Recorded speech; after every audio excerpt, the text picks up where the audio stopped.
ओए होए होए होए होए, इतना करीब आके जो है हम हार गए यार। मतलब ये टचिंग डिस्टेंस में था, यूं देख रहे थे और वैसे नदीदों की तरह देख रहा था। ये तो किसी शक्ल से लग ही नहीं रहा था कि ये बंदा जो है डिजर्व भी करता है। आप चेक करो नहीं किस तरह देख रहा है, कहीं से नहीं लग रहा था कि ये लोग जो है ट्रॉफी लेके जाएंगे, लेकिन लेके चले गए यार। मुझे ये बताओ इंग्लैंड वालों को, तुम लोगों को किस चीज की कमी है? मतलब दौलत शौहरत सब कुछ तो इनके पास है ही, उसके अलावा जो है यार पिछला वर्ल्ड कप भी तुम लोग जीत के गए, ओडीआई का कप भी तुम्हारे पास है, इसके ऊपर भी तुम लोग की नजर आ गई थी हमारी इस मासूम से कप के ऊपर भी, ये भी हम छीन के ले जाएंगे। हमारा क्या कुछ ही तुम लोगों ने छीना है? हमारे वो अल्ताफ भाई हैं वो तुम लोगों ने छीने में, हमारे एक एक्स प्राइम मिनिस्टर हैं वो तुम लोगों ने छीन के रखे हुए अपने पास जो है, और ये हमारा कप जो है वो भी तुम लोग हमसे छीन के चले गए यार। बीनों की लड़ाई थी यार, बीनों की लड़ाई थी। हमारा देसी बीन जो है वो कब तक आखिरकार लड़ता रहता है यार। देखो ना कहां से शुरू हुआ था, मासूम जिम्बाब्वे वाले मैच से शुरू हुआ था, जोर लगा रहा था, इधर तक आया। अब असली वाला बीन जो है वो जीत गया। एक हमारे पास जो है वो पाकिस्तानी बीन था यार, नकली बीन था, दूसरी तरफ हमारे पास पाकिस्तानी मुसलमान हल्क था, उस बेचारे ने भी बहुत जोर लगाया। पहले मैच से मासूम जो है जोर लगा रहा था, लेकिन आखिर कब तक यार लड़ता, कब तक? प्रॉब्लम असल पता क्या हुई? प्रॉब्लम ये हुई है कि पूरे टूर्नामेंट के अंदर ना हम कुदरत के निज़ाम के ऊपर जो है भरोसा करते रहे, हम दुआएं मांगते रहे, हम अल्लाह ताला से मांगते रहे हैं, और जब हमें पता चल गया कि हम फाइनल में आ गए तो हम हो गए अच्छे। हम लोगों ने गाने गनूर मतलब क्या कुछ शुरू कर दिया, और इसी तरह होता है। फिर हम तो ओवर हो जाते हैं ना, बिल्कुल ही भूल गए थे, दुआएं शुआएं कोई नहीं मांग रहे थे, कॉन्फिडेंट हो गए थे और इसलिए हम हार गए। खैर यार जोक्स साइड, मेरा ख्याल में बहुत ही अच्छी किस्म की क्रिकेट हमने खेली थी, और तो मैं ज्यादा बैटिंग के बारे में तो बात नहीं करूंगा, लेकिन बॉलर्स ने हमारे जो इतना लो किस्म का टोटल उसको भी डिफेंड करने के लिए बहुत ही बेहतरीन किस्म की बॉलिंग की, तो इसके ऊपर फुल मार्क्स जाने चाहिए। देखो एफर्ट होनी चाहिए, आप एफर्ट पूरे डाल रहे हो तो लोग नाराज नहीं होते। बैटिंग के अंदर जो हम सारा टाइम ये कहते रहे कि यार हमारा जो है वो टॉप ऑर्डर नहीं चल रहा, आज बेचारा टॉप ऑर्डर ही चला है, तो पीछे जो है उन सब ने वहीं पे जहां से हम शुरू हुए थे ना वहीं पे आके खत्म हो गए कि टॉप ऑर्डर चल रहा है और बॉलिंग चल रही है, बीच में किसी ने कुछ भी नहीं किया। आखिरी 4 ओवर्स के अंदर मेरा ख्याल में हमने 18 रन बनाए यार, मतलब फाइनल खेल रहे हैं यार। इधर होता है ना मेरा दोस्त पांडू होता है, वो आके ऐसे मारता है, निकाल निकाल के जो छक्के मार रहा होता है। उसने इंग्लैंड को मारे भी थे आखिरी 4 ओवर्स के अंदर। पांडू को यार कप्तान मेरा, इंडिया वाले भी जो है ना इतनी इन लोगों पे ऊपर टाइम जाया कर रहे हैं, मेरे पांडू को कप्तान रहा, ये हैशटैग होनी चाहिए। खैर मैं मेरा ख्याल में 1-2 वीडियोस पहले आप लोगों को बता रहा था कि जो T20 होता है ना वो 3 बॉलों की गेम रहेगी, 3 छक्के होते हैं या 3 आउट होते हैं। हमने इस बार जो है छक्के मारने की बड़ी कोशिश की और वो एक भी छक्का नहीं लगा, सारे के सारे जो है कैच हो गए। और मेरा ख्याल में तो एक सिचुएशन ऐसी भी थी जिसके ऊपर छक्के मारने की जरूरत ही नहीं थी, क्योंकि इतना बड़ा ग्राउंड है, इतने बड़े बड़े गैप्स हैं, 3-3 रन बन रहे हैं भाग भाग के। 3 नहीं बनाओ तो यार 2-2 रन तो बन ही रहे थे। आप सिंगल डबल लेते तो आपका स्कोर जो है कम से कम 150 के ऊपर चला जाता। हमारे दिमाग में पता नहीं हमारी जो प्लानिंग होती है वो भी नहीं बता सकते कि यार हमने 150 पे जाना है, हमने 170 नहीं बनाना। हमारे पास बॉलिंग है कि इस पिच के ऊपर हम डिफेंड कर लेंगे, लेकिन इस किस्म की कोई प्लानिंग ही नहीं हो रही होती। पता नहीं यार कोई आगे जो है घुमा घुमा के कर रहा है, यहाँ बल्ला शुरू होता है, दोबारा घूम के जो वहीं पे आ रहा था और बॉल जो पता नहीं किधर जा रही है, बॉल के जो धागे होते हैं ना वो निकालने की कोशिश कर रहे होते, इतनी जोर से मार रहे होते हैं। भाई इन पिचेस के ऊपर ये सब कुछ नहीं चलता है यार, यही सब कुछ हमने पहले भी किए इन्हीं पिचेस के ऊपर, और अभी फिर हम वही करना शुरू हो गए। खैर कोई नहीं भाई, दुनिया की सबसे बेस्ट जो व्हाइट बॉल की इस वक्त क्रिकेट टीम है उससे हारे हैं और इतना फाइट करके हारे हैं, तो ऐसा भी नहीं है कि बिल्कुल ही नॉन डिजर्विंग टीम, जो डिजर्विंग टीम थी वो जीत गई। खैर एक साल के अंदर बैक टू बैक हम 3 इवेंट्स जो है मेन इवेंट्स यार उसके अंदर हार चुके हैं। एक दफा सेमीफाइनल में, एक दफा फाइनल में एशिया कप के, और अभी फिर जो है फाइनल के अंदर आके हार चुके हैं। लगता है कोई बहुत बड़ा जो है ना अचीवमेंट अनलॉक होने वाली है, क्योंकि ये जो है ना दिल इतना टूटने की जो प्रैक्टिस हो रही है मेरे ख्याल में किसी बड़े लेवल के ऊपर। लेकिन प्रॉब्लम सिर्फ ये ना यार कि प्रेशर के अंदर ही आके हम लोग जो है टूट जाते हैं, तो फिर इतने बड़े मैचेस खेल के भी हम लोग नहीं सीखे हैं तो पता नहीं कब सीखेंगे। पिछले भी कुछ वीडियोस के अंदर मैं इसी बारे में बात करता हूँ कि हमारी जो टीम है यार उनसे इस किस्म की सिचुएशन में हैंडल ही नहीं किया जा रहा। इतना बड़ा जब मंच पे आ रहा था ना जिसके अंदर इतने ज्यादा लोग भी बैठे होते हैं, तो वहां पर भी हम थोड़ा पैनिक करना शुरू हो रहे हैं, प्रेशर के अंदर आ जाते हैं। मैं एक ऐसी रिक्वेस्ट करने लगा हूँ पीसीबी से जो मुझे पूरे यकीन है कि बिल्कुल पूरी नहीं होगी, लेकिन मैं ये कहना चाहूंगा कि हमारे जो सबसे बेस्ट किस्म के भी स्टेडियम्स है ना उनकी भी कैपेसिटी को 20,000 लोगों की है, तो वो यार 20,000 से बढ़ा के कुछ बड़े बड़े स्टेडियम्स बनाए, को 80-90 हज़ार वाले हमारे पास भी कुछ स्टेडियम्स होने चाहिए जिसके अंदर प्लेयर्स को आदत तो हो ना कम से कम। अब उसके अंदर भी आप देखेंगे अगर पीएसएल का कोई मैच हो रहा है तो आपको बहुत हद तक जो है वो हाफ एंड हाफ ही मिलता है, इतना जबरदस्त किस्म का तो वो क्राउड प्रेशर हो नहीं रहा होता। दोनों के लिए तालियां बज रही होती हैं, दोनों टीम्स के लिए। जो इंटरनेशनल टीम्स यहाँ पे आ रही होती है, पाकिस्तानी क्राउड वैसे भी इस किस्म का नहीं है, वो जरा जो है ना वो चिल सीन ही होता है उनका, दोनों टीम्स को ही सपोर्ट कर रहे होते हैं। लेकिन कम से कम अगर लोग ज्यादा हो जाएंगे ना, कोई इस किस्म का प्रेशर सिचुएशन होगा, यहाँ पे इनकी नर्व्स के ऊपर काम होगा, तो ये और बेहतर किस्म का काम कर लेंगे। हमारे पास स्टेडियम्स ही नहीं है, हमारे पास इतने बड़े बड़े वेन्यूज के अंदर ऐसे बड़े मैचेस खेलते हुए जो है ना मुझे नहीं लगता कि हम सही तरह से हैंडल कर पा रहे हैं ये सब चीजें। सबसे पहले तो उन लोगों को लेकर जो बारिश लगे हुए थे यार, हर दफा जो है तुम लोग ये कहते हो बारिश हो जाएगी, हम पहले दुआएं मांगते रहते हैं कि बारिश ना हो, फिर उसके बाद जब मैच शुरू हो तो फिर दुआएं शुरू करते थे कि बारिश हो जाए। अजीब कोई सिचुएशन बनी हुई है यार। इनका जो ये है ना वेदर फोरकास्ट वाला डिपार्टमेंट, उसके अंदर भी लगता है कि किसी कोई पॉलिटिकल पार्टी का लेन देन है, वो अपने जो है ना लोग सिफारिशी उसके अंदर भर्ती करते जा रहे हैं, क्योंकि नहायत ही कोई घटिया किस्म की प्रेडिक्शन होती है इनकी। खैर दूसरी इनिंग्स के अंदर आके हल्की फुल्की बारिश हो चुकी थी, उसकी वजह से भी जो है वो मजीद मतलब हमारी बारी में ही होनी थी बारिश, वो जो बॉल थी वो फूल के गोभी बनी बनी हुई थी, उसके बाद बेचारा जो है फुल टॉस भी फेंका था। फुल टॉसों के ऊपर एक तो लक भी नहीं थी हमारी यार, मतलब ये आउट नहीं दिया अंपायर साहब ने। पहले मैं रो रहा था कि अंपायर पता नहीं कौन सा हमें मिल गया, रसगुल्ले ने तो कुछ नहीं किया, लेकिन ये यार ये कम से कम यार तू आउट ही दे दे, फुल टॉस है, बैट्समैन पूरी तरह से यार बीट हो चुका है भाई, तू जो है अंपायर कॉल के ऊपर ही भी बच गया यार, सीधी सीधी जा रही है विकेटों के बीच में, नहीं है अंपायर कॉल पे इम्पैक्ट पे उसने नॉट आउट दे दिया और वो नॉट आउट ही रहा। उसके बाद भी कोई नसीम शाह का ओवर जिस तरह हुआ, जिस तरह ये बच्चे 1600 तो कोई इन्होंने प्ले एंड मिस किए हैं यार, मतलब बाहरी किनारा जो है वो बच रहा है, अंदरूनी किनारा भी जो है वो भी लग के पीछे चौके जा रहे हैं। हमारा रिजवान जो है पूरे टूर्नामेंट में वो बेचारा एक दफा इनसाइड एज करता है और सीधी विकेट के अंदर जाती है, बॉल कहीं इधर उधर भी हो रही है तो विकेटें खुद आके जो ना बॉल में बज जाती है, उसको बोल्ड कर देती है। इनकी बारी में इनसाइड एज के ऊपर भी चौके हो रहे हैं, पूरी की पूरी किस्मत ही इनके साथ ही, ऊपर से कोई रन आउट में हमारी डायरेक्ट हिट नहीं लगी, जोर लगा रहे हैं, 1.5 फुट दूर है लेकिन फिर भी आउट नहीं हो रहे थे, किस्मत ही नहीं थी हमारे साथ। वो एक कुदरत का निजाम जिसकी वजह से हम यहाँ पर आए, उसी ने आके बीच चौराहे के ऊपर हमें मार दिया। खैर वो ये मुझे कोई 900 लोगों ने ये वीडियो भेज दी जिसके अंदर वो ये कह रहे हैं कि जो इंडियन मीडिया है वो कह रहा है कि जो असल में इंडिया है वो सेमीफाइनल पाकिस्तान की वजह से हारा है, इंग्लैंड की वजह से नहीं हारा था, और वो इसलिए क्योंकि पाकिस्तानियों ने किए उनके ऊपर काला जादू।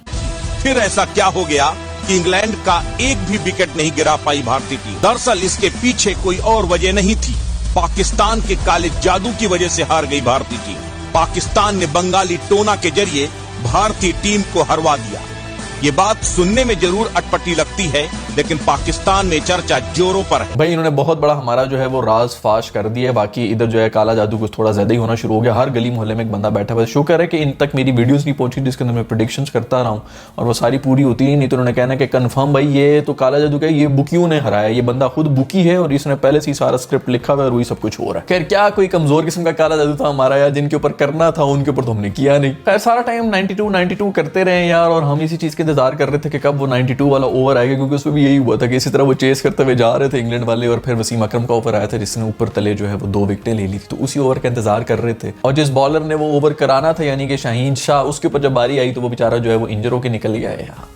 मतलब कोई किस्मत की भी देखो ना जरा यार, वहीं से जो है ना बस वहां पे ही मैच खत्म हो गया था। शाहीन शाह गया, उसके बाद ऐसे चौके छक्के हमने खाए, उस ओवर में ही मैच खत्म हो गया। वो तो जब ही मासूम गया तो तब मुझे ख्याल आया कि यार इसके सिर्फ 2 ओवर ही कराए यार, आप इतना छोटा किस्म का टोटल डिफेंड कर रहे हैं, बॉल उसकी स्विंग भी हो रही है, जब वो शुरू में करा रहे तो कम से कम उससे 3 ओवर तो करा देते ऑन द ट्रॉट यार, कम से कम 4 नहीं भी कराने के, चलो यार बहुत ज्यादा इतना भी रिस्क नहीं लेना चाहिए, लेकिन कम से कम 3 ओवर तो उसके तभी हो जाने चाहिए थे। खैर एक तो ये बड़े कोई बेन स्टोक्स किस्म का बंदा है यार, इसने भी जो है ना हाथ खत्म की हुई है, हर दफा इसने आके खेलना है। ओडीआई का कभी इसने जिता दिया, वो मारा इसको T20 के अंदर था पता नहीं 2015-16 जो भी वो T20 वो ब्रैथवेट जो थे साहब, उन्होंने को 5 छक्के इसको मार दिए थे आखिरी ओवर के अंदर, और इंग्लैंड वो फाइनल हार गया था। उसके बाद से ये गुस्से में ऐसा आया, सवाए वेस्ट इंडीज के सब कोई जो है इसी तरह रगड़ता फिर रहा है। भाई वो बंदा जो है ना जिसे तो छक्के मारे थे वो अब कॉमेंट्री करने में बिजी हो चुका है, तू उसके बदले हमसे ले रहा है भाई। खैर मेरे रूफी बॉय ने भी जो अच्छी बॉलिंग की थी उसने बड़ा बेहतरीन किस्म की पावर प्ले को गुजारा, और शान मसूद की बात करनी पड़ेगी यार, इसको बेचारे को हमने चीख के टीम के अंदर दिलवाया था वापस, और इसने जो है वो बड़ी अच्छी इनिंग्स खेल ली थी। बाबर की भी ठीक इनिंग्स थी, टॉप ऑर्डर जो था हमारा ठीक जा रहा था, सही स्टार्ट मिल गया था। उसके बाद जब एग्जीक्यूट करने की बारी आई ना तो तब हम जो है वो लेट गए, इतना जबरदस्त इनका ओवर आया। जैसे ही हमने मोमेंटम जो है वो अपनी तरफ किया, जिसके अंदर शान मसूद ने कोई छक्का चौका वगैरह मारा था, उससे अगले ओवर के अंदर ही बाबर जो है वो आउट हो गया, और मोमेंटम ऐसा फिर शिफ्ट हुआ कि हमें समझ नहीं आती। जैसे शाहीन गया ग्राउंड से बाहर तो हमारी पूरी की पूरी उम्मीदें चली गई थी, उससे जैसे ही बाबर जाता है तो हमारी पूरी बैटिंग भी जो है नीचे लेट जाती है। बाबर पहले आउट हुआ तो कम से कम हमारे जो बैटर्स हैं ना वो आगे कुछ ना कुछ रिस्पॉन्सिबिलिटी ले लेते हैं, वरना वो तो बिल्कुल ही पैदल हो जाते हैं। बाबर को भी ऐसे काम करना पड़ेगा। गुगली जो उनसे बिल्कुल भी रीड नहीं हो रही, मैं हमें आदिल रशीद ने तो कोई 4-5 दफा उसको आउट कर लिया, गुगली के ऊपर ही आउट कर लिया यार।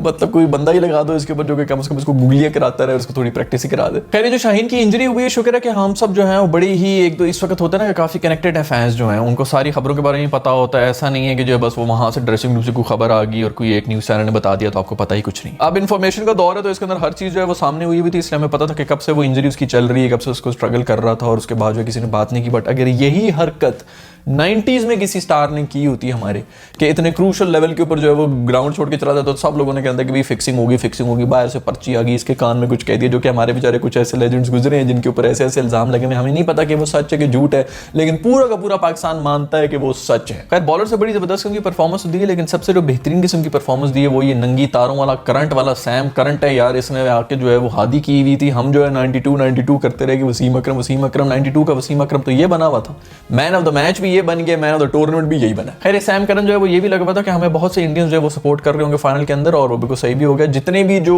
ग्राउंड था ना उसके अंदर जिन्होंने ये इंडियंस ने जो टिकट्स खरीदे हुए थे वो वहीं पे बैठे रहे, उन्होंने सबके बिके नहीं है तो वो चले गए फाइनल देखने के लिए। कैमरा मैन ने भी मार मार के कुछ 14 एक जो इंग्लिश सपोर्टर्स थे उनको पकड़ लिया था, बार बार उनको दिखा रहा था, लेकिन जैसे ही इधर उधर कैमरा घुमाता था तो सिर्फ इंडियंस जो ना मुंह के ऊपर इंग्लैंड का झंडा लगा के नाच रहे थे और बहुत खुश हुए हैं। वहां पे ज्यादा खुशियां मनाई जा रही हैं इस वक्त। और पेंट भी इन सब ने इसी तरह लगाया हुआ था कि अगर पाकिस्तान जीता था तो फौरन मुंह रगड़ के जो है ना इन्होंने पाकिस्तानियों को गले लगा देता था कि चलो शुक्र है एशिया में तो आ गया ना कप। ऊपर से बात फिर वही टॉस के ऊपर आ गई थी। मैंने पिछली वीडियो के अंदर भी शायद यही कहा था कि यार पाकिस्तान जो है ना जो भी बड़ा मैच होता है, जो मर्जी लोग कह रहे हो, जो मर्जी पिच कह रहे हो, यार पहले बैटिंग ना करो यार, ये जो प्रेशर वाली सिचुएशन होती नहीं हमसे हैंडल ही नहीं होती है। को आधा एक घंटा हम बीच में खड़े होंगे ना इस प्रेशर कुकर सूरत हाल के अंदर तो फिर हमारी नर्व्स हैं वो थोड़े से काम डाउन हो जाती हैं, अदरवाइज हमारे कंट्रोल में ही नहीं है। ऊपर से वैसे भी ओवरकास्ट किस्म की कंडीशंस थी तो शुरू के अंदर तो वैसे भी मुश्किल हो रहा होता था और वही हुआ, हम टॉस फिर हार गए। यार बाबर तू भाई किसी और को भेज दिया कर टॉस के लिए यार। खैर huge shout out to my CBI army. Saba आप स्टेडियम में गई नहीं थी और वहां पर जाके आपने जो है वो पाकिस्तानी टीम को सपोर्ट भी किया, thank you so much for it. आज के हम ये मैच जीते थे तो आपका जो एक्सपीरियंस है बहुत ज्यादा बेहतरीन हो जाता, लेकिन चलो नेक्स्ट टाइम से। खैर रवि वोपारा का भी ट्वीट जो है वो बड़ा वायरल हो रहा है, जिसके अंदर वो ये कह रहे थे कि इंग्लैंड जो है वो सबसे बेस्ट टीम है और उन्होंने सबसे बेहतरीन किस्म का परफॉर्मेंस दी इस पूरे वर्ल्ड कप के अंदर, और उनको अगर कोई कॉम्पिटिशन है तो वो पाकिस्तान से ही है। और दूसरा उन्होंने ये कहा कि अगर इंग्लैंड अपनी एक और टीम भी बनाता तो उसी से उनको सबसे ज्यादा कॉम्पिटिशन होता है। ये बात मैंने पहले भी कहीं सुनी भी है, किसी ने की, मेरे ख्याल में मेरे दोस्त पांडू ने ही की थी ये बात पहले भी, लेकिन खैर उन्होंने बात की तो नीचे जो है वो रिप्लाई में आयरलैंड की क्रिकेट टीम जो है वो अपना गला साफ करना शुरू हो गए। कुछ गंदे थंबनेल्स भी हैं, कुछ क्या है मेरे पास मेरे ख्याल में सिर्फ एक ही गंदा थंबनेल है तो आज मैं उसी के बारे में बात कर रहा हूं, तो बाकी मैं देखता हूं कि अगर और कोई थंबनेल्स मुझे मिल जाते हैं। पाकिस्तान की हार पर शारदा कपूर रो पड़ी, बाबर आजम के बारे में जबरदस्त बयान दे दिया। बाबर आजम मैं तुमसे बहुत प्यार करती हूं, दिल छोटा मत करो। Thank you very much Sharda Kapoor, मुझे तुमसे इसी बड़ेपन की उम्मीद थी। बाबर आजम ने क्रिकेट छोड़ने का ऐलान कर दिया। ओए हो मेरी टीम में कुछ ऐसे खिलाड़ी हैं जिन्होंने मैच फिक्सिंग की, मोहम्मद रिजवान और इफ्तिखार दोनों ने मैच फिक्सिंग की, मैंने इन्हें अपनी आंखों से देखा, मेरे पास प्रूफ है। भाई बाबर के पास प्रूफ भी आ चुका है यार, अब मेरा ख्याल में इनसे जो है ना थोड़ा कोने में जाके इनसे बात की जाए कि इस किस्म का कोई लेन देन करके यार प्रूफ शूफ साइड पे कर लो। खैर दोस्तों जो भी हो बड़ा ही जबरदस्त किस्म का टूर्नामेंट था पिछला एक महीना जो है, हमने काफी वीडियोस वगैरह देखी हैं, इसके अंदर काफी उतार चढ़ाव और बड़ा कुछ होता रहा। ओवरऑल पाकिस्तान की जो टीम थी उसने हमें खूब एंटरटेन किया है, तो उसके पूरे नंबर इनको मिलने चाहिए। ऊपर से एफर्ट भी काफी जबरदस्त किस्म की डाली थी, मेरा ख्याल में कोई इतना ज्यादा रिएक्ट करने की जरूरत नहीं है। फाइनल में हमने फाइट दी थी, हाँ बैटिंग में 15-20 रन और होते तो गेम बदल सकती थी। शाहीन आफरीदी अगर इंजर ना होता तो शायद तब भी थोड़ी गेम बन जाती, रन आउट वगैरह वैसे भी चीजें होती, बट खैर रोने धोने से कोई फायदा नहीं है। गेम अच्छी खेली है, अच्छी क्रिकेट हुई है, यही सब एक्सपेक्ट कर रहे थे कि कम से कम फाइट करें और वो हमने फाइट देखी है। अभी और भी बहुत ज्यादा टूर्नामेंट्स होने लगे आगे, जो है इंग्लैंड की टीम आ रही है पाकिस्तान के अंदर, मेरे ख्याल में इंडिया की भी सीरीज हो रही है न्यूजीलैंड वालों के साथ। मुझसे लोग कह रहे होते हैं कि सारे क्रिकेट को कवर करें, मेरी पूरी कोशिश होगी कि मैं हर मैच को ही कवर करने की कोशिश करूं, लेकिन अगले तकरीबन 15 दिन के लिए मैं ट्रैवल कर रहा हूँ तो शायद थोड़ी वीडियोस कम हो जाएंगी। उसके बाद अगर कोई प्रोजेक्ट आता है, टीवी के भी जो प्रोजेक्ट्स होते हैं तो मैं बिल्कुल बिजी हो जाता हूँ, लेकिन कोशिश मेरी पूरी होगी कि जितने भी मैचेस हैं उनको कवर करने की कोशिश करूं। आप लोगों ने बहुत ही सपोर्ट दी है throughout the world cup मुझे, thank you so much for that. और अभी तक अगर आप लोगों ने सब्सक्राइब नहीं किया हुआ चैनल को तो नीचे मैंने जो ये सब्सक्राइब का बटन, मैंने तो नहीं, ये यूट्यूब ने दिया हुआ है तो यार इन्हीं का कम से कम ख्याल कर लो, इसको छू लो, सब्सक्राइब कर लो। I will see you in the next video, bye.